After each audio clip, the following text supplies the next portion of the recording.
শুনিয়া পাগল হইলাম এই সংসারে সই, যার নাম শুনিয়া পাগল হইলাম এই সংসারে সই।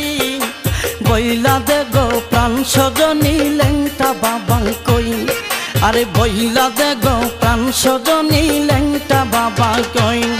আরে নাম শুনিয়া পাগল হইলাম এই সংসারে সই, নাম শুনিয়া পাগল হইলাম এই সংসারে সই। বইলা দে গো প্রাণ সজনী